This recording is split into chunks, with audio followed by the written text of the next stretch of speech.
Welcome to Bala cars. இப்போ நீங்கள் பார்க்க போகிற கார் பார்த்தீங்கன்னா மஹேந்திராவில் ஸ்கார்பியோ அப்படிங்கிற காரை பற்றி தான் பார்க்க போகிறோம். வாங்க வீடியோக்குள்ளே போகலாம். அந்த கார் பார்த்தீங்கன்னா மஹேந்திராவில் ஸ்கார்பியோ மாடல் பார்த்தீங்கன்னா 2013க்கு 12 ரெஜிஸ்டர் பார்த்தீங்கன்னா 2014 தான் ரெஜிஸ்டர் பண்ணியிருக்கு. வேரியன்ட் பார்த்தீங்கன்னா SLIங்கிற வேரியன்ட் தான். ஓனர் பார்த்தீங்கன்னா ஒரு ஓனர் வரும், டீசல் வண்டி தான். கிலோமீட்டர் பார்த்தீங்கன்னா 1,50,000 கிலோமீட்டர் ரன்னிங் ஆகிருக்கு. கம்பெனி சர்வீஸ் ரெக்கார்டோட வண்டி வந்துருக்காங்க. இன்சூரன்ஸ் வந்து லைவில் இருக்குது. இந்த காரோட ப்ரைஸ் என்ன சொல்கிறாங்கன்னா 7,25,000 சொல்கிறாங்க. ரேட் குறைக்கணும்னு சொல்லியிருக்காங்க. குறைச்சி பேசி இந்த காரை பைப்பிங்களான்னு சொல்லியிருக்காங்க.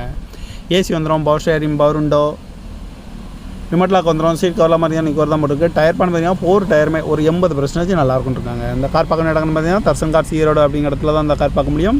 TN 64H4545 அப்படிங்கிற நம்பரில் தான் இந்த கார் இருக்குது அப்படின்னு இருக்காங்க. ஓனர் பார்த்தீங்கன்னா ஒரு ஓனர் வரும், டீசல் வண்டி தான். காரோட ப்ரைஸ் என்ன சொல்கிறாங்கன்னா 7,25,000 சொல்கிறாங்க. ரேட் குறைக்கணும்னு சொல்லியிருக்காங்க. குறைச்சி பேசி இந்த காரை பைப்பிங்களான்னு சொல்லியிருக்காங்க. இந்த மாதிரி கார் வீடியோக்கெல்லாம் பாலா கார் சேனலில் சப்ஸ்கிரைப் பண்ணிச்சுக்கோங்க. தேங்க்யூ ஃபார் வாட்சிங்.